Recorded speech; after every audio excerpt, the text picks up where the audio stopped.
cukup 3 kriteria ni, kita boleh kata dia burnout. Dia punya tekanan ataupun kerja yang dia kena buat tu dah memakan dia punya tenaga sampai dah habis. Mestilah benda tu berterusan. Step untuk berubah daripada burnout kepada okey adalah dengan rehat. Sebab ada orang dia kata, iyalah dia burnout tapi balik rumah je still tidur.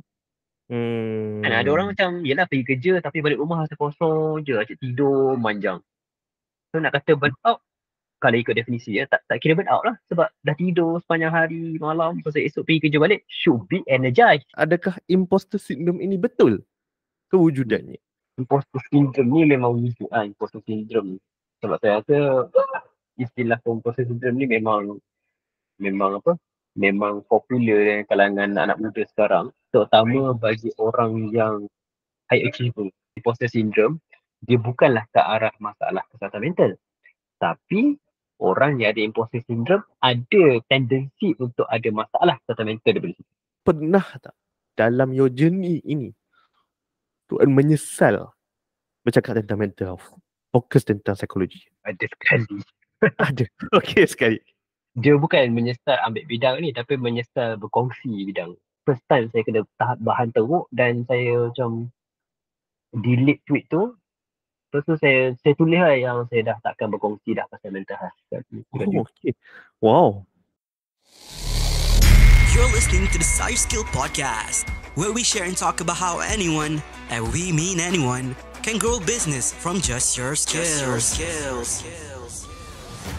This is the place to be, where one skill is all you need. Now, here's your host, Pae Brian. Okay, Tuan Aiman Amri. So, lebih dikenali sebagai Aiman Psikologi. So, jadi saya yakin mungkin orang yang tengok podcast ni pernah dengar. Tapi mungkin ada juga yang tak pernah tahu kewujudan Aiman Psikologi ni. Which is, kalau orang tu tak pernah tahu, saya persoalkanlah dekat mana orang tu duduk sebelum ni. Jadi saya just nak minta sikit lah. Mungkin it is better for you to bagi tahu. Sebenarnya, siapa Aiman Psikologi ni? Mungkin dalam satu ayat boleh summarizkan siapa sebenarnya Aiman Psikologi? Kalau tersimplify, saya lebih menganggap diri saya dia macam pendidik. Pendidik, menyebarkan ilmu, berkongsi. Tapi dia punya core principle yang dibawa adalah nak menyebarkan sesuatu ilmu ataupun kemahiran berkaitan dengan kesihatan mental. Kesihatan mental. Baik. Saya suka short, simple, padat. Dan banyak yang kita nak go through kejap lagi tentang mental health ni. Sebabnya personally saya sebagai seorang rakan pendidik yang mengajar dekat universiti dan juga sekolah, saya rasa macam ada banyak benda yang kita nak bincangkan, tapi tak naklah banyak sangat kan nanti jadi psychological podcast pula kan. Tu kena buat asyik lah. Okay, so jadi saya just nak masuk dulu. Yang pertama adalah saya just curious nak tahulah. Saya rasa mungkin listeners kita pun nak tahu sebenarnya macam mana Aiman Psikologi ni boleh masuk dalam bidang psikologi, dan kenapa letakkan terus Aiman Psikologi? Ini benda yang saya lama tu fikir nak tahu jawapan dia. Interestingly, sebenarnya saya sebelum ni dalam bidang engineering tau. Okay. Saya dah grad pun, saya dah kerja sekejap, tapi tak lama pun, dalam 4 ke 5 bulan. Okay. Bahagian kapal terbang, penyelenggaraan kapal terbang, aeroplane maintenance. Aviation lah. Aviation. So bidang tu memang engineering dan belajar dia seronok. Saya memang suka fizik. Daripada kecil ke, rasanya daripada sekolah rendah saya dah mula terdedah dengan fizik, walaupun tak belajar fizik waktu tu. Tapi saya tahu sains yang saya belajar itu adalah ke arah fizik. Sebab sekolah rendah kita kan macam sains. Bila masa sekolah menengah baru pecah kan, bio, chemistry kan. Tapi waktu tu saya boleh nampak chapter yang saya minat tu ke arah fizik. Dan orang selalu kata, kalau kau minat fizik, kau kena jadi engineer. Kau minat bercakap, kau jadi lawyer kan. Kau minat bio, kau jadi doktor. Itulah term-term istilah waktu kita masuk sekolah. So saya pun macam okay, sesuai masuk sebagai engineering. So that's when the moment saya sedar yang sebenarnya bila belajar tu best, tapi kerja dia a bit boring lah. Bukan a bit, sangat boring bagi saya lah. Kau marah pula penonton engineering kita kat sini kan. Dia cakap engineering bosan dia. Bosan lah sebab saya suka belajar benda yang subjektif, ada art macam so itu yang berat ke arah psikologi tu. Bila psikologi ni there's no such thing as 1 + 1 = 2. Dia depend, bergantung tengok konteks. Dia benda-benda yang dia macam subjektif, arts tapi masih ada scientific di sebaliknya. Itulah minat saya. So dari situlah start mula ke arah psikologi. Faham. Okay, that is very interesting. The 10 shift tahun punya perjalanan ni kita compress. jauh orang kata dia punya the shift tu yang bagi saya menarik sebabnya setakat ini memang kebanyakan tetap yang saya interview dalam The Sales Skill Podcast ni memang akan kita nampak the shift is very big. Tapi tak pernah lagi lah engineering kepada psikologi. Itu saya rasa the biggest shift yang saya pernah dengar setakat ni lah. Dan mungkin saya silap, mungkin tuan boleh perbetulkan lah. Ada ke something yang actually push forward benda tu untuk berlaku? Maksudnya ada satu turn of event yang betul-betul push tuan untuk shift daripada engineering masuk kepada bahagian psikologi tu. Dia selepas saya grad tu, sebab saya daripada UniKL. So bila UniKL ni ada satu, saya tak pasti sekarang ada lagi ke tak, tapi dia ada dulu, dia ada nama satu skim ni namanya adalah SPC, Skim Pelajar Cemerlang. So skim Pelajar Cemerlang ni adalah sebuah macam dia macam skim kepada pelajar-pelajar lepasan diploma di bawah MARA. Okay. Mana-mana yang keputusan melepasi pointer tertentu, dia offer buat overseas degree. Faham. So daripada situlah yang saya macam apa, saya rasa nak sambung degree engineering tu macam dah sorry lah, this is not for me. Faham. Tapi at the same time dia macam sayang lah dah dapat offer overseas kan. Faham. So bila daripada situlah yang menyebabkan saya akhirnya saya mula minta business admin. Okay. Memang apa waktu interview tu orang marah tu kata apa benda kau apply business admin ni, kau daripada engineering memang kena basuh habis lah. Tapi daripada basuh tu lah yang menyebabkan saya berfikir balik, rupanya sebab dia tengok saya punya aktiviti koko kan, saya terlibat dengan kerjaya kaunseling, saya terlibat dengan macam rakan sebaya waktu zaman diploma kan. So dari sini dia kata, saya rasa awak ni macam selesai masuk bahagian psikologi. Dari situ macam menarik. Okay. Lepas tu bila balik habis interview tu, dia macam bertafakur kan, refleksi. Dia kalau boleh letak meme yang lelaki seorang yang bermisai duduk kat buai tengok. Lepas tu duduk tunggu tengok kan. Dia duduk fikir. Lepas tu dia baru macam click lah everything. 3 years of diploma dia macam suddenly everything click. Lah aku kat arah sini rupanya. So itu yang membuatkan permohonan MARA SPC tu saya apply dalam psikologi. Faham. Okay, so ada turn of event tentang interview tu lah yang actually push you untuk bertukar daripada engineering, kena basuh sebab dah mula-mula nak ambil business admin, kemudian berubah kepada bahagian psikologi. Saya nak sentuh tentang part yang you dibasuh tu. Okay, sebabnya ini benda yang saya commonly dengar dengan student-student saya dekat universiti, masa saya pergi praktikal dekat sekolah, yang mana proses pembasuhan itu, ni saya nak minta pendapat lah. Proses pembasuhan apabila contoh student tu bagi tahu dekat kita sebagai cikgu ataupun parents dan sebagainya, dia minat sekian-sekian. Sebab dia rasa macam dia boleh buat benda tu. Tetapi orang yang mendengar itu membasuh dengan niat, mungkin niat dia baik, mungkin niat dia tak baik, kita tak tahulah. Cumanya pandangan saya nak minta pendapat daripada Tuan Aiman lah. Proses pembasuhan itu perlu ke? Ataupun kita just berikan motivation, okay, buat aje benda ni sebab benda ni you minat. Apa pandangan Tuan Aiman? Sebenarnya term basuh tu mungkin kita tak tahu, budaya kita ni menganggap basuh ni dia macam brainwash. Dia macam ke arah macam apa, seolah-olah macam yang membasuh tu lebih kenal diri orang yang dibasuh tu kan. Faham. Tapi sebenarnya kalau dalam dunia kita orang dalam, sebab saya sekarang dah ke arah psikologi kan. So dalam dunia terapi sebenarnya dia lebih kepada dia shift paradigm tu. Dia kita panggil ada insight yang berlaku yang menyebabkan tu orang tu berfikir, bertafakur dan berlaku macam pergelokan dalam diri dia. Faham. So boleh jadi sebenarnya mungkin orang tu datang, dia kata macam ni. Tapi bahasa kita mudah macam ni lah. Lidah kata lain, hati fikir lain. I see. Tapi kita tak sedar pun hati kita fikir macam tu.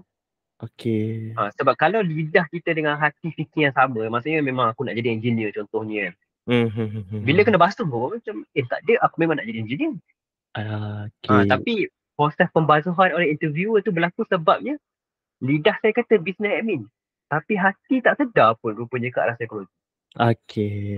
Tapi interviewer tu memang power lah. Dia sedar dan dia perasan dan dia tanya soalan-soalan yang menyebabkan Saya macam lah, aku punya lidah dengan hati macam tak tally. Faham. Dan kita tahu of course hati lebih kuat kan. Lidah ni hanyalah expression. Tapi hati ni adalah benda yang dah terbentuk lama kan. Faham. Menarik. Dan saya rasa mungkin term pembasuhan tu kita boleh tukar kepada pembukaan minda kot. Ataupun perubahan cara pandang, ataupun bahasa-bahasa orang bahasa-bahasa orang Australia ni anjakan paradigma. Anjakan paradigma. Bahasa yang advance tu. Jadi saya rasa mungkin stigma tentang pembasuhan tu yang menyebabkan orang rasa macam dibasuh ni adalah benda yang tak patut berlaku, tak patut dengar sebagainya.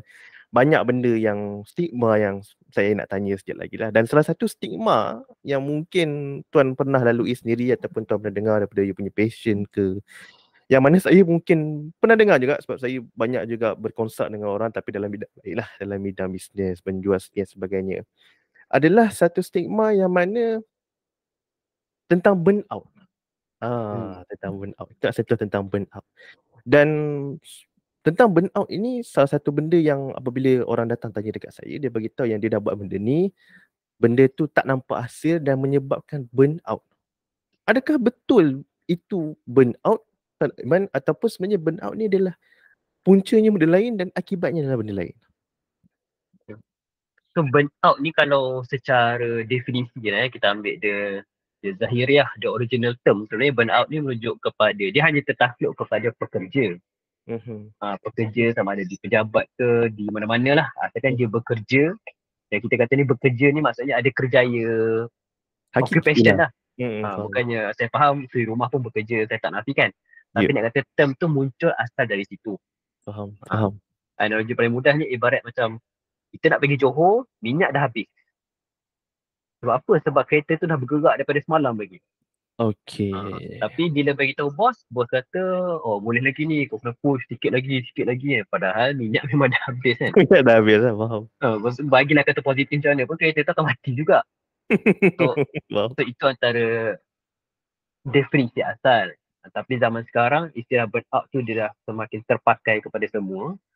Kalau nak ikut dari segi istilahnya, sebenarnya perkataan languishing tu lagi tepat. Languishing ni, dia macam kita faham burnout tu, tapi languishing ni dia general. Macam kita faham, macam tuan faham kan, burnout tu apa, that kind of penat, tak ada tenaga, kosong kan. Sama je, dia macam languishing, cuma languishing ni dia generalize kepada semua. Tapi burnout spesifik kepada bekerja. Tapi no problem, untuk orang biasa, dia guna term burnout, tak masalah.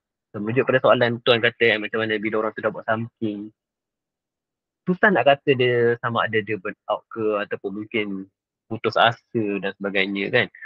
Tapi cukup kita faham burnout ni, dia biasanya dari cukup 3 kriteria ni kita boleh kata dia burnout. Yang pertama, dia punya tekanan ataupun kerja yang dia kena buat tu dah memakan dia punya tenaga sampai dah habis. Itu satu. 2, mestilah benda tu berterusan.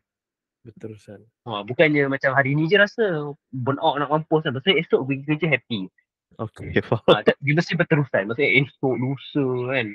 Even ke pergi berehat ambil AL sehari, datang balik pun still dalam keadaan yang sama. Sebab apa? Sebab dia dah memang dah tayar dah haus dah. Berhenti RNR macam mana pun tayar memang dah haus kan. Kemudian ketiga, elemen ketiga yang dia penuhi nak kata orang tu burnout, mestilah sampai tahap benda tu mengganggu dia hidup. Dia makan jadi kurang, ataupun tidur ke terganggu, susah nak tidur, tempat asyik nak tidur je. Lepas tu fokus kerja pun mungkin buka laptop sejam pertama duk mengelamun baru nak start buat kerja kan. Ada orang kan masuk kerja pukul 8 terus buka to do list terus boleh terus buat. Faham. Tapi ada orang macam mungkin datang tu ni kita tolak tepi lah orang yang mengular semua ni kan. Tapi nak cerita memang orang yang memang dia datang tak ada apa-apa mengular, tapi dia pergi distracted tu. Faham. So 3 ciri lah yang bagi tahu kata memenuhi 3 ciri ini adalah orang ni burnout. Yang pertama makan tenaga sampai habis, kemudian dia mestilah berterusan, kemudian ketiga adalah dia sampai terganggu dia punya hidup dia lah. So 3 ciri ini kalau dipenuhi barulah kita kata orang tu burnout. Betul. So katakanlah seseorang itu memenuhi ketiga ni, apa yang dia boleh buat untuk atasi burnout dia tu? Burnout dia bukan penyakit. Burnout ni adalah keadaan mental. Dia state of the mental health. Dia bukannya macam depression kan dia ada diagnosis. Kan anxiety disorder itu adalah diagnosis. Tapi burnout ni dia adalah state of emotion ataupun state of mental health lah senang cerita kan. So bila state, maka benda tu boleh berubah. Okay. Dia beza. Penyakit ni dia perlukan rawatan, dia perlukan ubat, dia perlukan terapi. Tapi burnout ni dia adalah state. So bila state macam air kan, bila kita tuang air dalam cawan, dia adalah satu state dalam bentuk liquid. So ada cara nak pastikan dia boleh jadi gas, iaitu kita panaskan dia. Ataupun nak bekukan, kita letak dalam peti beku kan. So sama juga burnout. State untuk berubah daripada burnout kepada okey adalah dengan rehat. Itu je. Faham. Dan rehat tu memang betul-betul rehat. Tak semestinya rehat fizikal. Okay. Sebab ada orang dia kata, iyalah dia burnout tapi balik rumah dia still tidur. Dan ada orang macam, iyalah pergi kerja tapi balik rumah rasa kosong je, asyik tidur, manjang. So nak kata burnout, kalau ikut definisi tak kira burnout lah. Sebab dah tidur sepanjang hari, malam, pasal esok pergi kerja balik, should be energized kan. Okay, faham. Tapi fizikal je rehat. Emosinya masih tak berehat. Mungkin duk office lagi, kerja banyak mana kan. Macam tuan sendiri pun kerja buat bisnes dia lagi lah kan. Kadang-kadang Yelah. Kerja office 8 to 5. Kerja bisnes 27 kan. 24/7. Tengah tidur pun dah fikir funnel aku macam mana menjadi ke tak. Esok takut macam mana. Bangun tidur tengok ada sale masuk ke tak. So, benda-benda macam tu pun dia terbawa kepada hidup seharian. Benda tu pun boleh membawa pada burnout. So memang nak tak nak cara untuk atasi memang kena take a break. Faham. Dan ada tak contoh, mungkinlah ada contoh take a break yang tuan berikan, contoh macam buat yoga ke yang boleh menenangkan fikiran. Sebabnya macam tuan sebutkan tadi, bukan sekadar rehat fizikal tapi rehat mental. Dan saya rasa macam kebanyakan orang rehat mental tu yang susah. Sebab macam tuan kata sebut tadilah, kadang kita boleh tidur tapi kadang dalam tidur tu pun otak kita masih lagi berprosesing, berjalan. So mungkin ada satu aktiviti yang tuan boleh recommend ke yang orang boleh buat. Dia bila sebut pasal burnout kan, antara orang selalu dengar ke bunyi orang drain? Tak dengar. Tak dengar Okay. Bagus, earphone mahal alhamdulillah. Link dekat description. Pakai earphone sikit tak apa. Apa tadi? Burnout kan. Selalu orang kita terlalu meletakkan macam bila kata take a break tu maksudnya mestilah ada satu event atau ada satu ritual ataupun aktiviti yang spesifik kita kena buat pada satu masa. Kita macam ikat macam tu. Tapi sebenarnya yang menjadikan burnout tu boleh bertahan sebenarnya bukannya contoh macam kita kerja 3 hari burnout, lepas tu kita pergi berehat sehari, bercuti, keluar main pantai. Boleh, tak ada masalah. Tapi jangan limitkan pada macam tu je. Sebab apa? Sebab take a break tu can be a small moment yang kita buat setiap hari. Saya bagi contoh seorang suri rumah yang bekerja kan. Waktu anak dia, contoh dia jaga anak dekat rumah. Waktu anak dia tengah tidur tengah hari tu, itulah masa dia berehat sekejap. Ataupun contohnya bila anak dia, contohlah orang kata tak nak elakkan anak bagi skrin kan. Tapi ada certain masa kita ada jadual bagi skrin macam set 10 minit ke 15 minit kan. Betul. Waktu 10 minit ke 15 minit tu dah juga boleh jadi satu break pada dia. Tapi dengan syarat dia mesti take a break lah.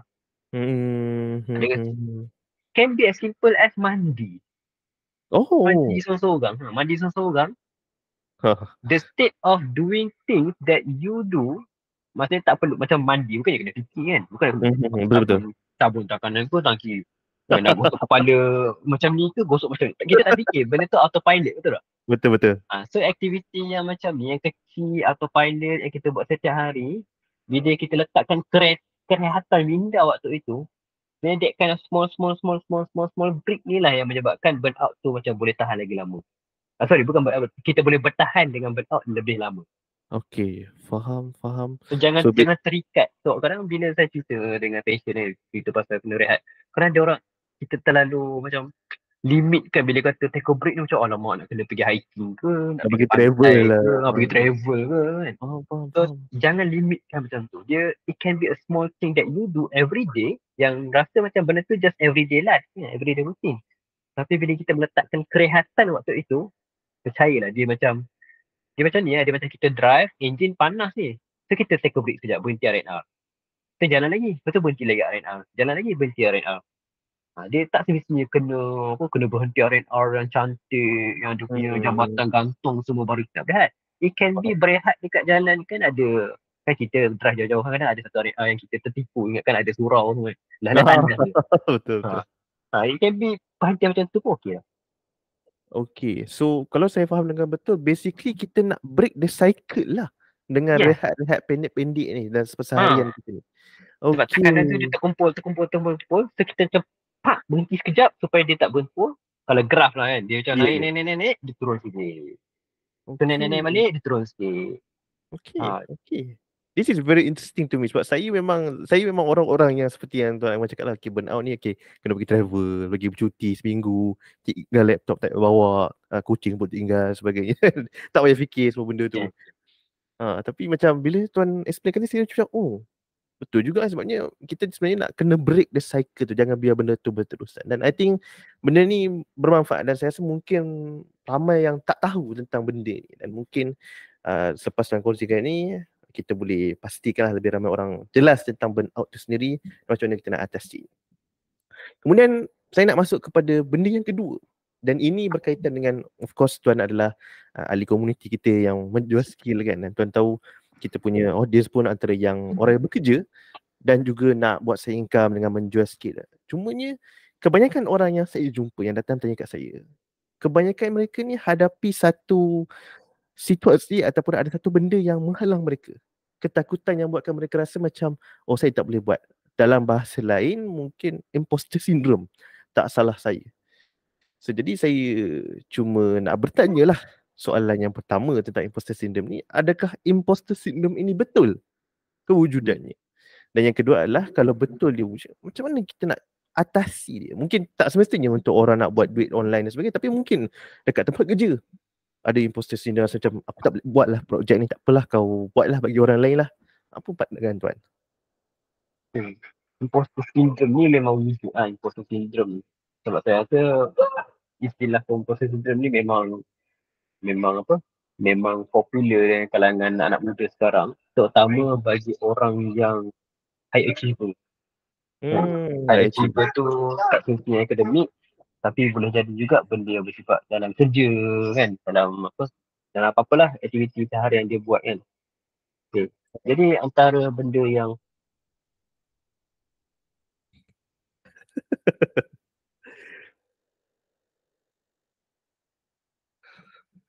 kita nantikan Tuan Aiman dia tengok sikit anak dia, rasa macam bunyi kat belakang dia. Okey, teruskan. Okay. So imposter syndrome ni dia okay, bahasa mudah untuk orang tak faham, okay, first time dengar apa benda imposter syndrome kan, terus leave channel ni. So dia nak bagi mudah fahamnya adalah dia keadaan di mana seseorang tu dia dah buat yang terbaik, dia dah achieve a certain result yang memang sangat tinggi, sangat sukses, yang kita rasa macam kalau kita nampak orang tu buat berjaya, memang orang ni bagus lah, pekerja ni power lah, ni employee of the month dan sebagainya kan. Tapi kepada orang yang melakukan aktiviti tu, dia merasakan macam benda ni, yang pertama mungkin berjaya bukan sebab aku. Dia rasa macam mungkin luck dia kot.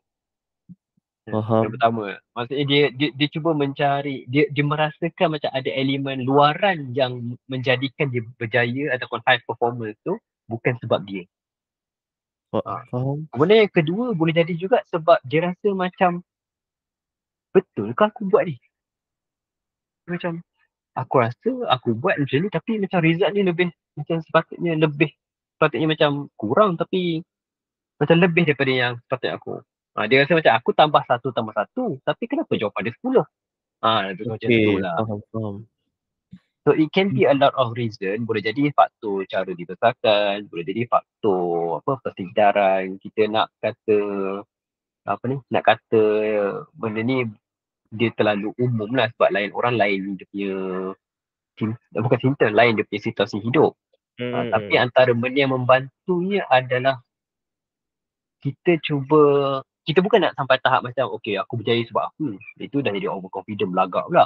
Betul. Tapi we want to find the balance. Pada spektrum tu kan, daripada imposter ni dia rasa berjaya sebab benda luaran berlaku. Aku ni I'm just a phony, I'm just a imposter. Dalam situasi itu kan menyebabkan aku berjaya, tapi sebenarnya sudah luaran. Itu adalah spektrum kat hujung ni. Tapi at the same time ada spektrum hujung ni di mana rasa macam aku berjaya sebab aku yang pandai kan. Orang lain semua tak tahu aku berjaya ni sebab aku sendiri yang buat, aku sendiri yang ni. So that kind of extreme level. So kita nak berada dekat tengah-tengah. Faham. Dan dia menarik lah bagi saya tentang imposter syndrome sebabnya dulu masa saya sebelum masuk dalam bidang marketing, bahagian Facebook dan sebagainya dan juga dalam bisnes, saya tak pernah dengar tentang term imposter syndrome ni. Dan bila dah dalam bahagian bisnes dan dah bekerja sebagai bos, saya tahu kewujudan imposter syndrome ni mungkin saya rasa macam saya sendiri pun pernah lalui benda ni sampai kita sedar. Dan jadi mungkin soalan susulan lah, ada kaitan ke imposter syndrome ni dengan mental health ke? Ataupun dia sekadar self-confidence tentang perbezaan situasi orang lain macam Tuan Aiman sebutkan tadi? Okay. Dia bila sebut pasal istilah sindrom dia beza dengan mental health issue macam depression semua, anxiety. Itu adalah ke arah disorder. Disorder ni bahasa mudah kita panggil penyakit lah, gangguan ni. Iaitu orang tu dia punya fungsi hidup dia dah out of order. Dia dah disorder. Faham. Disorganized lah. Dia dah terkeluar daripada kebiasaan. Tapi sindrom ni dia lebih kepada fenomena. Dia lebih kepada macam this happen because of this. Dia adalah fenomena. Dia macam kita cerita pasal pelangi kan. Ada penjelasan fizik pasal macam mana pelangi, ada reflection of light. Kalau tuan masih ingat lah kan, cahaya pecah pada tujuh semua tu, ada spectrum of light, visible light semua tu. Dia adalah fenomena. Tapi bukan nak kata bahawa benda tu adalah masalah pada dunia. Dia adalah fenomena. Sama juga istilah sindrom ni. Sindrom ni dia adalah dia boleh jadi penyakit, kita tak nafikan, tapi secara asas ni dia merujuk kepada benda macam collection of event atau collection of facts yang menjadikan ini adalah situasinya. So, sama juga imposter syndrome, dia bukanlah ke arah masalah kesihatan mental. Tapi orang yang ada imposter syndrome ada tendensi untuk ada masalah kesihatan mental daripada situ. Okay. Alright, faham. Dia macam imposter syndrome ni macam mungkin dia punya kita panggil personality trait lah. Dia mungkin dia punya cara kriteria, cara berfikir dia. Tapi kalau benda ni berterusan, dia selalu down, dia selalu rasa diri tak layak, lama rasa worthless, dan worthless tu lah akan bawa kepada depression ke, ataupun dia rasa anxiety sebab dia rasa macam kenapa aku dapat keputusan macam ni, aku tak layak pun. So bila benda tu berterusan, dia macam next. Macam main game kan, dia ibarat tu macam bila dah cukup level imposter syndrome, nanti dia naik level, dia ada graph mental issue pula. Lebih kurang macam tu lah kalau nak bagi berapa. So basically speaking, kalaulah imposter syndrome tu kita tak cuba atasi dia berterusan, dia boleh membawa lah kepada mental health issues. Betul, dia boleh bagi efek. I see. So kepada awak yang mendengar ni, saya rasa kalau mula ada benda macam tu, cubalah macam Tuan Aiman sebutkan tadi, find a spectrum lah, balance. Kita betul tak, kalau kita buat benda tu, okay, kita punya input kita berikan tu memberikan tak impak kepada hasil tu. Kalau ada, kita kena terimalah yang memang kita ada, we play a part in that thing lah, untuk benda tu menjadi successful dan sebagainya. Dan saya sebutkan tadi tentang mental health. Saya rasa ni mungkin soalan terakhir tentang mental health dan sebagainya sebelum sekejap lagi kita pergi kepada minute game dan kita pergi kepada Tuan nak minta Tuan berkongsi sikit Tuan pelancaran ibu hari tu lah.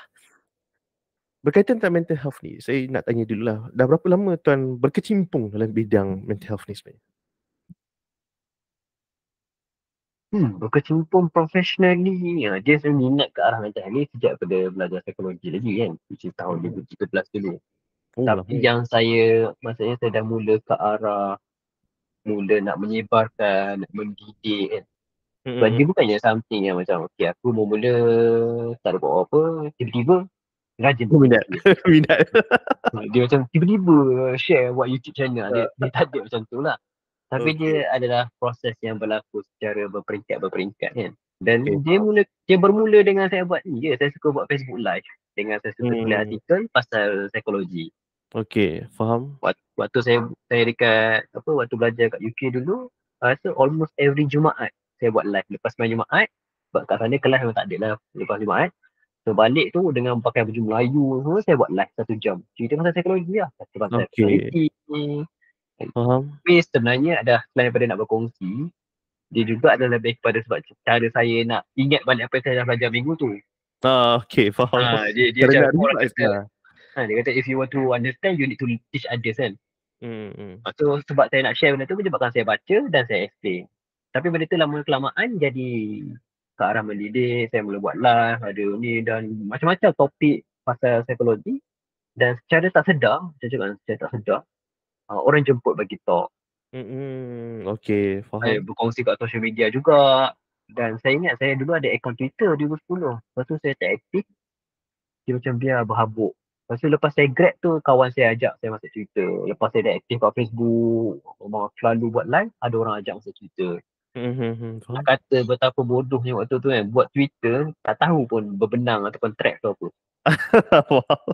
So Twitter dulu kan dia ada limit 170 perkataan kan. Ya, satu So waktu saya share tu, sebab pointnya panjang, so apa saya buat, saya gunakan hashtag. Macam saya kata something, lepas tu bersambung, saya buat hashtag. Lepas tu saya buat tweet baru, saya sambung, lepas tu saya letak hashtag. So saya membayangkan nanti orang klik hashtag, dia akan nampak semua post tu. Lepas tu ada Okay. orang komen, dia kata, kenapa kau tak buat thread je? Tenang kau boleh, orang terus baca. Semua macam, thread apa benda tu? Itulah permulaan saya mula masuk Twitter. Dan Alhamdulillah, since then, daripada 0 followers dan sekarang dah berapa? Saya lupa dah. 2 atau 522 rasanya. 2 atau 52.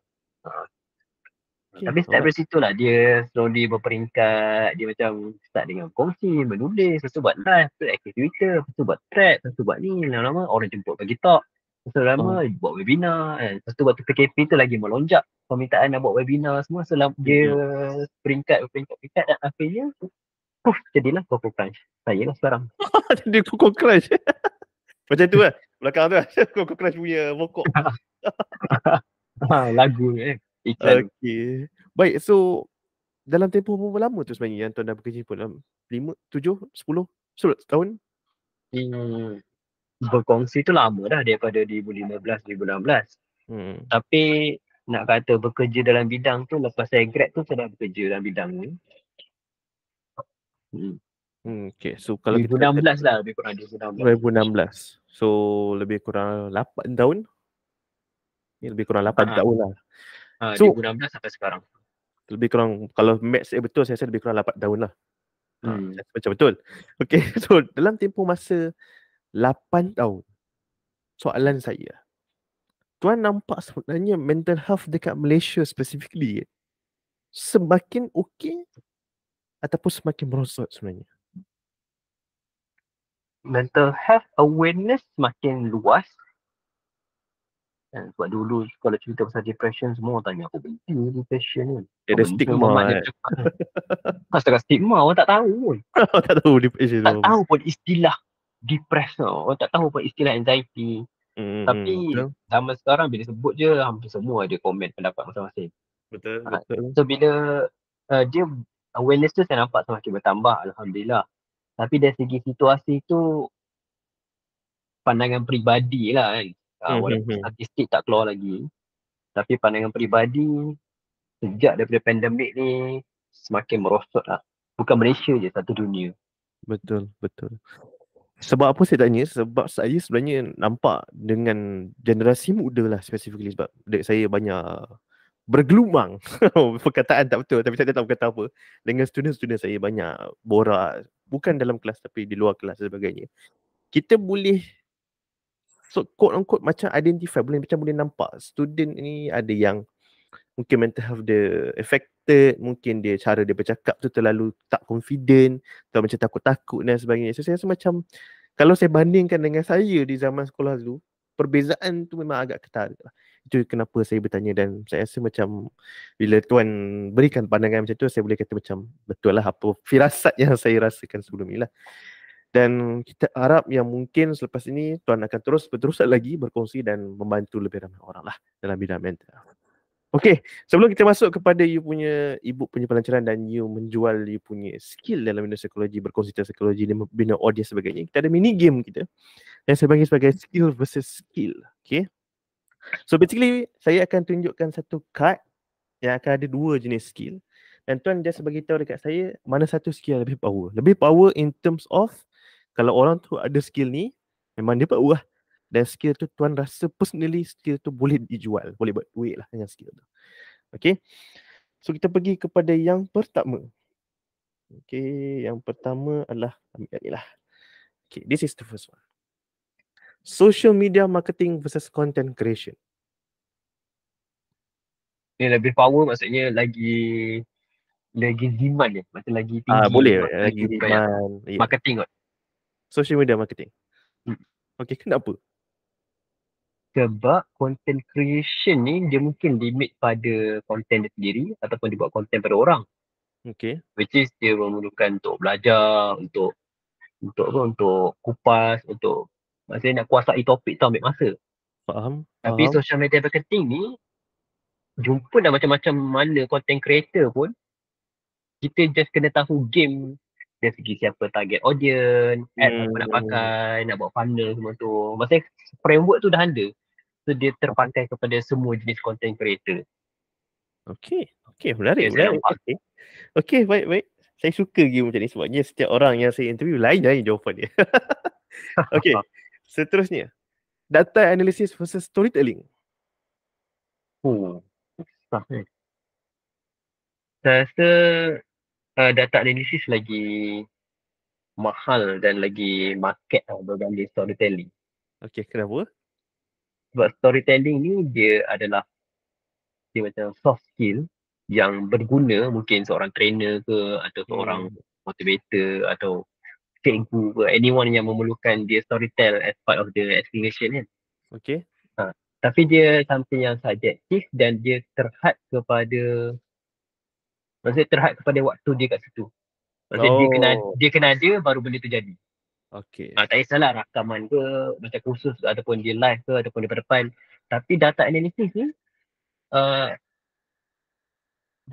bagi saya lagi mahal sebab yang pertama sebab kita dunia data sekarang memang penuh sangat dengan data.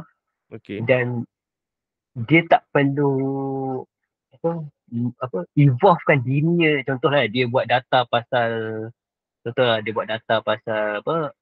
bilangan kemiskinan contohlah kan. So dia buat analisis nak tengok data mana apa projek kerajaan boleh buat untuk bantu semua kan. Okay. Dia tak perlu evolve emotionally. Okay. Dia hanya nampak benda tu sebagai statistik, data dia analyse dan inilah antara suggestion. Okay. Alright, menarik. Okay. Data analysis. Dia macam objektif versus subjektif ni. Ya. Faham. Okay, menarik. Okay, baik. Seterusnya. Cooking versus baking. Cooking versus baking. Ya. Ini kalau tanya soalan ni marah orang. Orang tanya aku bisa cooking and baking. Saya rasa ini hampir sama ni. Ya. Saya rasa cooking lagi tinggi berbanding baking. Cooking lagi tinggi. Kenapa? Sebab cooking ni dia merujuk pada pemakanan asas. Maksudnya nak kau memang kena belajar. Kau kena tengok resepi dan orang tu memang kena ajar cara masak semua kan. Tapi baking ni bagi saya dia macam extra. Okay. Dia tak ada yang macam kita nak. Dia macam apa istilah orang kata vitamin versus painkiller kan. Okay. Dia macam baking ni macam bila kau lapar sangat tak adanya kau nak cari kek. Kau akan cari nasi, kau cari ayam kan. Benda yang makanan asas. Tapi baking ni dia macam bestnya, cantiknya, kedai ni dia punya lawa. Okay, jom kita try. Dia bukannya bila aku lapar, jom pergi makan kek. Dia tak. Okay. So saya nampak baking ni dia macam upgrade to cooking. Okay, menarik. Okay. Saya suka dia punya explanation tu. Menarik. Okay, baik. Seterusnya. Writing versus public speaking. Ini susah sikit. Tapi saya rasa mungkin writing lagi mahal. Writing lagi mahal. Okay. Saya terkejut sebab tuan soalan public speaker. So, kenapa writing? Sebab public speaker, yang pertama dia limit kepada orang tu. Kan contohlah kalau macam saya, tiba-tiba saya buat skill public speaking. Contohlah saya bercerita pasal cara baiki kereta. Dia akan ambil masa untuk saya bina balik nama sebagai orang yang cerita pasal Kereta. cara nak baiki kereta. Sebab apa? Sebab selama duduk cerita pasal teknologi kan. Ha. Tapi writing ni dia macam dia tak terhad kepada tu. Maksudnya contohlah kalau saya menulis, saya boleh guna nama pena, boleh nama guna apa macam contohlah yang apa Temen dia tulis komik, Temen. dia tulis novel semua tu kan. Betul? Temen buat novel. So dia tak terikat kepada orang tu. Okay, faham. Berbeza public speaking, dia macam apa yang kau buat tu itulah. Bukanlah diri dia, tapi itu bahawa nak pisah kau dengan skill kau tu susah. Okay, faham. Tapi writing ni macam contohlah kan, kenapa trainer-trainer ataupun orang-orang influencer kat luar sana banyak tulis buku, dia upah ghostwriter. Ya, betul. Dan ghostwriter, kita tak tahu pun siapa dia, Betul? tapi dia boleh buat servis tu. Contohlah macam tuan nak buat servis tu, dia boleh buat untuk tuan, dia nak buat untuk saya pun boleh. Dia dah cover Betul. 2 orang serentak. Tapi kalau macam saya nak cerita pasal sales skill, macam saya tak kena. Dia macam, kenapa Muhammad ni nak cerita pasal sales skill? Ini kan skill Tuan Pai. Dia, Okay. nampak tak? Dia Faham. belonging tu. Ya. Dan mungkin sebab kalau writing ni macam tuan kata tadi, dia boleh guna nama pena. So dia tak perlu nak expose diri dia pun tak apa. Okay, dan yang terakhir. Coding versus design. Ini susah sikit.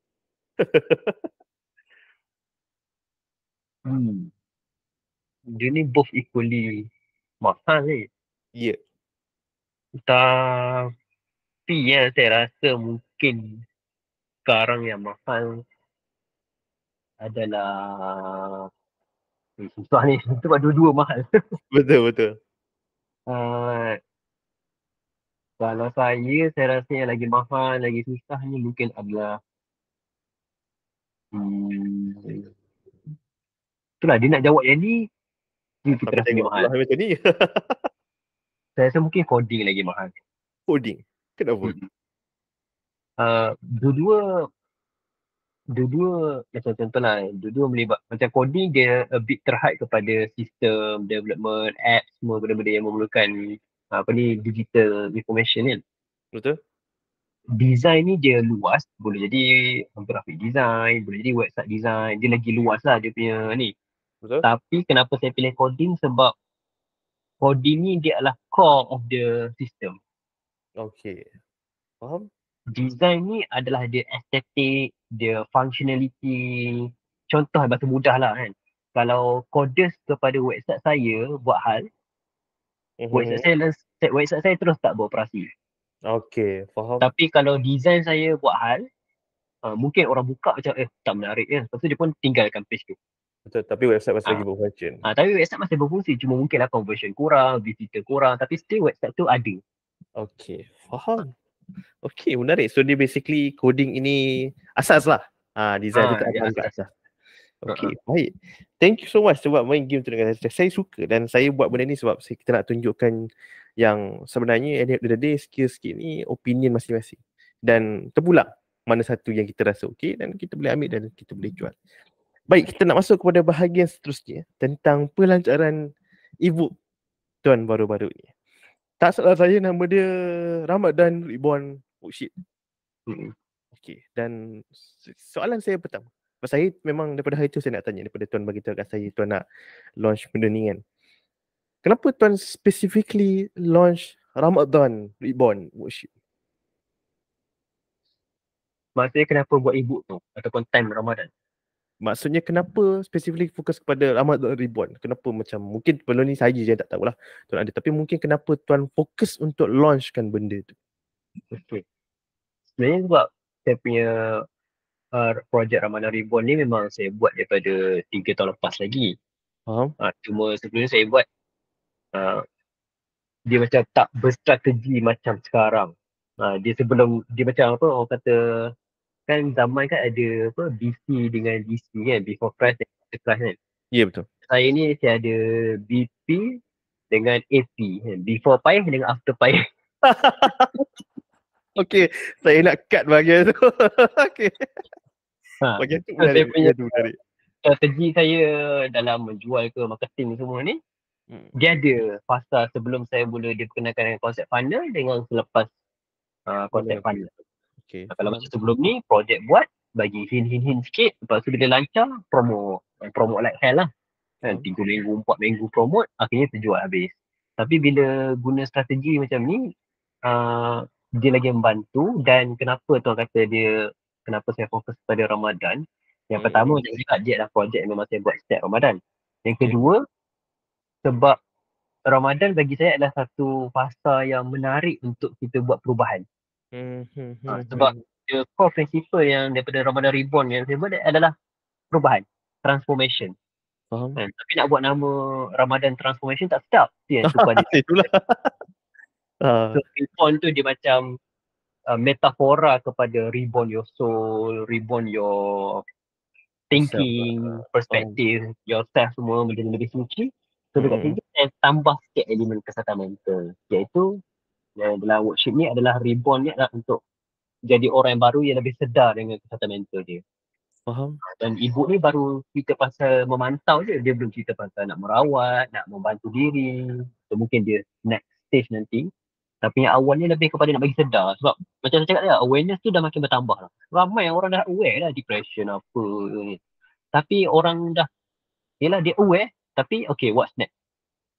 Dia macam sangkut juga kan, dia ada awareness, action dengan apa lagi, satu lagi saya lupa dah. Tapi awareness tu dia sangkut, tapi action, okay apa aku nak buat? Okay, aku dah tahu depression macam ni, apa yang aku boleh buat? So golongan ni lah saya nak cuba bantu untuk dia faham bahawa there are things that you can do selepas awareness. Faham. Okay, so menarik. Dan saya nak congkir sikit before Pak dan after Pak tu. Menarik pula bunyi dia. Kau kata dia ni dia buat cult ke apa. Dan sebenarnya saya nak congkirkan sebab saya sendiri tak pernah tanya dengan Tuan Darik lah perbezaan sebelum kita Tuan menggunakan funnel dan sebagainya. Apa specifically perbezaan yang Tuan nampak sebenarnya? Strategi saya nampak yang paling berbeza. Boleh elaborate sikit? Sebelum saya elaborate, jangan saya minta air je. Okay, silakan.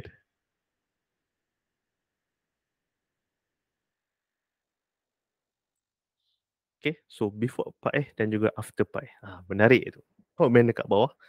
Pelik ke tak pelik bunyi dia? Oh, saya lupa dia masih lagi pakai earphone. Okay. So, saya harap setakat ini awak yang tengah menonton ni dapatlah. Kita nak memfokuskan kepada mental health ni sebab apa? Sebab saya asalnya saya berfikir panjang nak menjemput Tuan Aiman. Sebabnya takut orang kata apa ni serius sikit podcast tapi invite orang macam ni kan. Tapi sometimes kita kena faham dalam kita nak menjual skill kita, dalam business kita, dalam kita tengah belajar kat universiti dan sebagainya, mesti ada something yang related dengan mental health. Dan saya rasa macam perkongsian Tuan Aiman setakat sebelum dia pergi buat air untuk hadap dia ni, banyak saya rasa kita yang boleh ambil. Dan saya personally, saya paling suka bahagian yang tentang burnout tadi. Sebabnya, kalau tanya pandangan saya lah, ramai orang dia merasakan yang dia burnout dan rasa macam yelah kena pergi ambil cuti. Tapi sebenarnya kita just nak kena break the cycle saja. So apa, even little things macam Tuan Aiman sebut tadi, pergi mandi, even benda macam tidur sekejap pada waktu sebelum waktu rehat ke, pada waktu rehat dan sebagainya. Yang mana kita boleh buat. Belum kita tak makan kan. Hopefully tak makan lah. Jangan ayak-ayak pula kan. Dan kita boleh buat benda-benda macam tu untuk break the cycle lah. Okay, so saya pass balik kepada Tuan Aiman. Apa Tuan sebutkan tadi, transaksi ke? Betul ke? Transaksi ke saya dengar tadi? Tadi apa tanya soalan? Lupa dah. Pasal perubahan sebelum menggunakan funnel. Sebelum Pak before Pak dan after Pak tu, perubahan yang Tuan nampak. Strategi. Bukan transaksi. Saya ingat transaksi tu macam apa ni?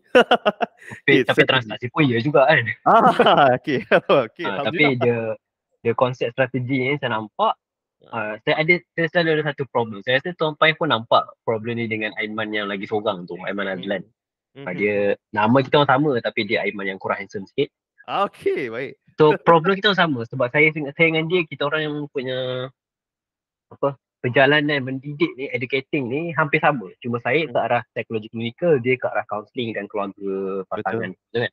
Tapi kita punya perjalanan dari segi business model tu hampir sama. Bermula dengan talk, lepas tu tukar jadi online, lepas tu sekarang dia ke arah, cuma dia laju sikit ke arah membership, saya punya sangkut sikit sebab saya kat rumah kan. Tapi strategi yang saya nampak berbezanya adalah ni lah. Problem saya adalah, cara saya mendidik adalah saya akan buat webinar. Contoh webinar mungkin setiap 3 bulan kan.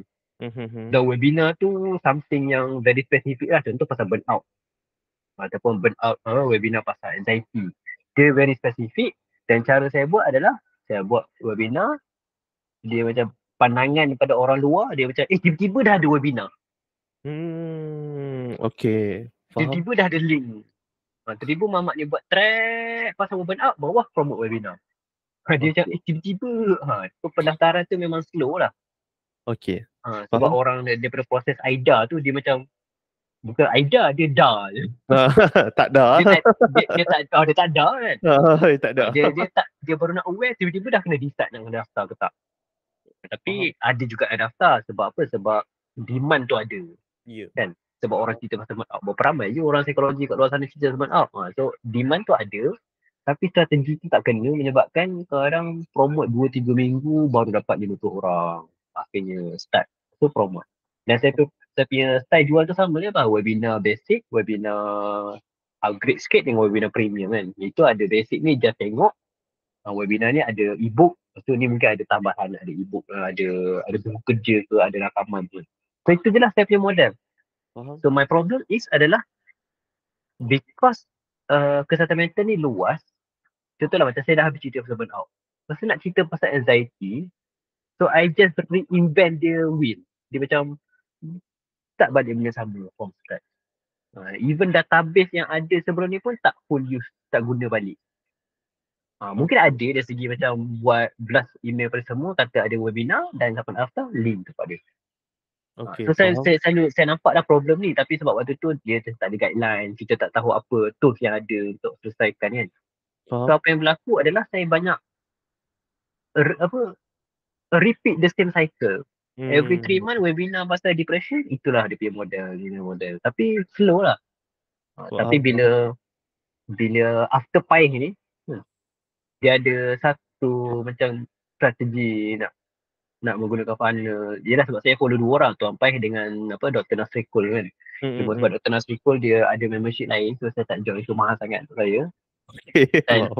Tapi saya join dia punya semua perkongsian online free semua tu semua saya join. Dia ada bagi free, pasal ada 5 hari course itu semua saya join. Memang belajar betul-betul lah. Sebab nak dapat daripada dia mahal kan. Tapi bila apply benda tu, talking about numbers, berbeza. Dia macam, saya tak nak dedahkan spesifik berapa profit semua tu. Tapi cuma nak bagi faham bahawa, let's say lah, amount bila saya buat webinar, dia ibaratnya macam alhamdulillah dapatlah gaji saya sebulan. Dia macam ikut gaji saya sebulan. Waktu webinar dulu tu.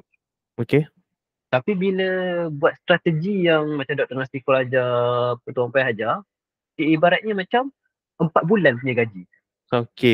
Faham. Walaupun produk sama. Produk Faham, sama je, webinar ke e-book, produk sama. Tapi dia strategi, cara pandang, cara nak susun pricing semua. Dia mula bakal, bila first time jadi tu macam, memang tenganga lah mulut. Memang tenganga, memang amat tenganga lah sebab macam tak expect. Then I just repeat the same model. Tapi slowly saya improve lah mana-mana yang saya baca. E-book Ramadan Reborn ni pun model saya ketiga. Dia start dengan pasal luka emosi dulu, pasal ada something yang saya buat, saya lupa dah convention kesihatan mental sebelum ni. Dan sekarang e-book ni. So e-book ni adalah macam dia dah fine tune daripada strategi yang pertama, lepas tu strategi kedua saya replicate tapi saya fine tune apa yang tak kena. So sekarang saya tengah belajar dengan Tuan Pai lah, nak tinggi baca data kan, nak baca analitik. Dia numbers lah, maksudnya berapa persen. Benda tu yang saya nak improve supaya fine tune part tu pula. Macam sebelum ni saya nampak fine tune dari segi, mungkin dari segi jumlah pendaftaran, berapa kita jual kan. Tapi sekarang saya nak fine tune dari segi numbers tu pula. Menarik. So gaji 4 Terbaik. bulan. Terbaik gaji 4 bulan Okay, menarik. So you guys fikirlah sendiri. Kita tak nak dedahkan anything related to that. So awak boleh fikir-fikirlah sendiri tentang benda tu. Dan saya rasa dah cukup lah setakat itu. Sebab kita tak nak orang kata promote sangat apa Ibrahim ni, walaupun kita buat dekat chat earlier kan. Tu kena promote apa semua tu boleh directly tanya dan sebagainya. Cuma kita nak masuk kepada part yang ketiga. Ni benda yang saya nak tahu sebenarnya. Kita dah tahu, kita dah sentuh yang Tuan Aiman ni adalah mental health advocate. You are talking a lot about psychology, mental health dan sebagainya. Dan you manage to build Twitter dengan, tak salah saya telah kat notas saya ni 252,000 Twitter followers. Instagram 31,000. Kalau tak salah saya lah 31,000 ke? Saya pun tak pasti, saya tak keep track sangat. Kejap saya kena check balik. Saya ada dekat notas ni dan saya tak nak berikan informasi palsu. 33,000. Okay, saya baru check sebelum kita start ni. So kalau dah naik 10,000 sebelum ni saya tak tahu lah.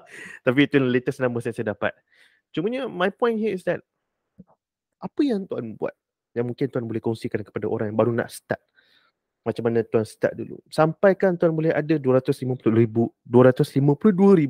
followers dekat Twitter ataupun X sekarang ni, dan dekat Instagram 33,000. Apa yang tuan buat? Apa proses yang tuan lalui yang boleh membolehkan tuan membina audience, membina followers dengan bercakap something yang dulu orang anggap macam benda ni tak wujud. Sekarang ni baru rasa boleh diterima. Apa proses yang tuan lalui dan mungkin apa tips yang tuan boleh berikan dekat orang? Saya punya jawapan ni mungkin a bit melanggar kot mazhab-mazhab yang orang selalu buat kat sana, kat luar sana kan, tip penulisan viral lah. Saya tak memperendahkan mereka pun. Maksud saya adalah mungkin jawapan saya berbeza dan susah nak terima sikit. Dia macam benda Muhammad dia cakap. Tapi itulah yang saya buat. Faham. Yang itu saya tak fokus. Maksudnya kan ada orang kan dia baca analytics, dia tengok berapa banyak retweet, berapa banyak share, view, berapa nak post semua kan. Ada orang nampak benda tu. Betul. Tapi macam saya, sebab saya genuinely nak berkongsi. I see. Saya memang genuinely macam, saya tahu Tuan Pai lecturer part time kan. Betul. Tuan Pai tahu tak, the assignment bila kita nak ajar satu benda pada student kita, masa student kita faham. Ya. Dia satisfaction dia macam seronok lah. Itulah tak boleh dapat dekat punya, tempat lain. dia takkan dapat. Itulah passion yang orang kata Ada. pushing factor kenapa saya dok keep on terus buat. Sebab apa? Sebab bila dia macam seronok bila kita ada benda baru, dia can kita share dan benda lama-lama melatih diri kita untuk mempermudahkan bahasa. Sebab yalah, kalau saya translate sebiji-sebiji daripada saya punya buku terapi tu, mungkin tenganga semua tak faham benda cakap kan. Tapi kita menjadi jambatan. Saya percaya nak sebab tu saya tak gemar lah. Saya tak pernah gelar diri saya sebagai influencer. Faham. Walaupun orang selalu kata ni tweet famous ke, influencer dekat IG ke, influencer Facebook. Saya tak pernah guna term macam tu. Saya tak pernah memperkenalkan diri saya macam tu. Tapi saya punya prinsipal itu iaitu advocate dan juga educate. Faham. So bagi saya bila fokus macam tu je, tak kisahlah dengan niat nak mengajar, niat nak berkongsi, niat nak share ilmu, benda tu lah yang membentuk lama-lama orang follow. Faham. Dia kalau kita tengok macam Farah Amin dulu kan, 5 tahun dia berkongsi resipi masak. Dia tak sebut pun pasal dia nak ada buat sambal lagi 5 tahun. Dia tak cakap apa pun. Betul. Just resipi masak dan dia punya CTA tak ada pun macam masuklah ke website ni secara menunggu. Dia tak ada pun. Itulah saya dulu. Maksudnya saya just share. Cuma mungkin dia punya frekuensi tu makin berkurang sebab faktor kadang-kadang kita dah bekerja kan. Belajar lain. Lepas tu bekerja pula bila dah kahwin, ada anak. So dia punya frekuensi tu berkurang kan. Dan strategi tu mungkin berubah lah. Dia dah mula melanggan automation. Dia dah mula melanggan platform yang boleh schedule. Tapi still dia prinsipal sama, iaitu ada benda yang kita nak share, ada benda yang kita nak kongsi yang saya rasa ada manfaat kepada pembaca. Okay, alright. So, 2 benda yang saya rasa kita boleh ambil dekat situ ialah yang pertama, kita perlu fokus kepada passion kita lah. Sebab ni macam Tuan Aiman sendiri, it is your passion untuk berkongsi tentang mental health, dan saya rasa dia selari dengan kita punya message dekat Set Your Skill yang mana kita menjual ataupun berkongsi lah sebenarnya apa yang kita minat, passion kita. Dan kemudian kita mungkin dan most likely kita akan dibayar untuk impact yang kita berikan itulah. Okay. Kemudian yang kedua adalah yang mana tuan tak sebut secara dia implied lah, which is consistency. Yang mana tuan tak sebut, tapi saya rasa itu benda yang kita boleh sampaikan, yang mana seperti contoh yang tuan berikan lah, contoh Karul Amin 5 tahun dia buat benda tu, kemudian pump, barulah dia bagi tahu okey saya ada sambat. Macam Tuan Emma pun daripada awal tak adanya terus nak minta hari ni baru nak share terus nak masuk kelas. Tak boleh lah. The value dulu kita berikan, kemudian barulah buat kata Gary Vaynerchuk, jab right hook. Okay, kita berikan value dan sampai satu masa kalaulah kita nak benda itu, kita nak cuba buat duit sampingan sebagainya, silakan, tak ada masalah. Tapi yang penting berikan value dulu. Okay, baik. So kita menuju ke penghujung. Saya ada 2 soalan yang terakhir sebelum kita tamatkan pada sesi podcast pada hari ini. So soalan yang pertama adalah, pernah tak dalam your journey ini tuan menyesal bercakap tentang mental health, fokus tentang psikologi? Ada sekali. Ada. Okey sekali. Dia bukan menyesal ambil bidang ni, tapi menyesal berkongsi bidang. Kenapa tu? Maksudnya still dalam perjalanan menjadi psikologi tu, cuma dia ada rasa menyesal berkongsi sebab pernah, kita tahu dah Twitter adalah medan membahan kan. Medan perang lah. Medan perang kan. So kadang kita ni niat nak mengajar, nak mendidik, kita tak ada niat pun nak kupas isu ke, nak ni semua kan. Tapi yelah, bila orang tak sependapat. Sebab waktu tu saya pernah tegur pasal ni, saya tegur pasal orang yang putus cinta. Saya ingat lagi, cuma saya tak pasti tweet tahun berapa, tapi saya ingat lagi peristiwa tu. Saya tegur pasal ni, remaja-remaja yang suka gelar diri depression sebab dia putus cinta. Okey, faham. Walaupun tanpa kita nak invalidating kesengsaraan orang yang putus cinta dengan Betul. itu memang sakit. Saya cuma tegur bahawa benda tu bukan depression. Okay. Benda tu kalau nak kata depression, you need to have a proper diagnosis, ada kriteria kena penuhi. Dia bukannya sekadar perasaan tapi dia dah jadi penyakit.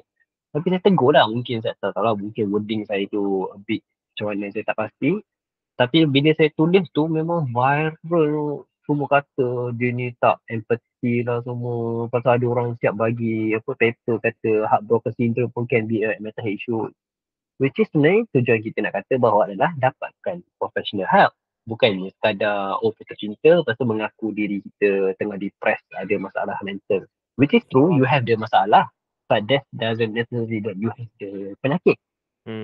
Dia ibarat macam kau tiba dah batuk ada hari tiba kau mengaku kau ada kanser. Tak kena lah. Ya, betul. Faham. Tapi kita tak nafikan pun kau sakit batuk tu.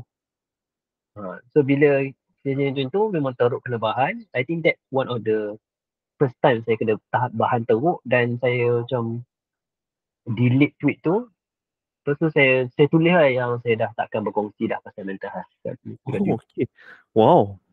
Saya announce that. I actually announced that saya takkan share dah pasal mental health dekat Twitter. Saya mungkin akan share pasal benda-benda psikologi simple macam introvert ke, benda-benda yang personality ke, benda-benda. Tapi yang pasal mental health saya tak. I actually announced that. Okay.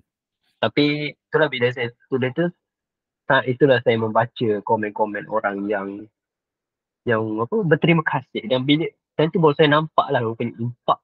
Rupanya apa yang aku share selama ni ada impact. Terus ada orang quote, dia kata jangan benci Cik Aiman sebab awak lah saya first time pergi jumpa doktor. Sebab saya baca tweet awak lah saya first time pergi dapatkan bantuan. Saya berani jumpa kaunselor sebab saya tengok tweet awak. Bila saya baca tu macam rupanya ada je orang. Ya, sebenarnya kita tahu ada impact. Cuma bila kita baca sendiri orang tulis, feeling dia lain. Tentu memang terharu gila lah kan. Dia macam serius lah. Dia bayangkan macam dah 5 tahun kita duk cerita pasal mental health. Dia macam rupanya ada kesan.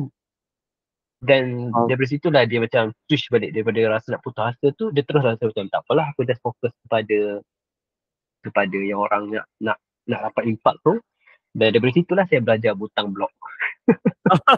Okay, faham. Sebab sebelum tu saya tetap dengan pendirian, saya takkan blog orang. Okay, faham. Saya tak suka blog orang dulu. Saya memang tetap pendirian. Saya percaya bahawa setiap orang ada kebebasan bersuara. So saya tak nak block lah kalau dia tak nak tak nak sama pendapat. Cuma Faham. Twitter ni dia tak boleh sama pendapat. Dia kena bangkang terus. Oh, okay. So dari situlah saya belajar, saya block. Itulah first time saya tekan butang block. Sebelum saya tak block. Okay, faham. Menarik. Dan saya boleh berkongsi perasaan yang sama lah. Saya pernah lalui fasa yang sama. Tapi we'll talk about it in another video yang saya akan buat sendiri lah. Tapi thank you so much for sharing that. Dan saya tak pernah tahu tentang benda tu. Dan saya rasa macam kebanyakan orang ada perasaan macam tu lah. Takut bila dia berkongsi tiba-tiba kena kecaman. Dan saya rasa benda paling bermakna bila kat dunia online ni bila ada orang yang kita tak kenal, totally strangers, tak pernah kenal, datang dekat kita, ucap terima kasih sebab bantu dia tanpa kita pun sedar. I think it is one of the best experience ever lah dan yang membolehkan kita untuk berterusan. Dan soalan terakhir saya untuk tuan pada hari ini ialah, andai katalah terpaksa reset everything, you lost Twitter, you lost your Instagram, lock everything, adakah Aiman psikologi akan masih lagi bercakap tentang psikologi, tentang mental health, ataupun dengan you punya experience yang you ada membina you punya audience sebagainya tu, you will talk about something else? Saya akan terus cakap topik yang sama. Topik yang sama. Dia dah jadi a definition of me dah. Definition of you. Dia bukan lagi sekadar what I do on my free time ke apa. Tapi dia dah jadi macam the definition of, contohlah ada orang cerita, contohlah can you terangkan Aiman Amri dalam 10 perkataan, 10 markah kan. So ada orang kata tinggi, handsome, kacak, bergaya. Ada satu tu suka cerita tentang psikologi. Psikologi. Okay. Faham?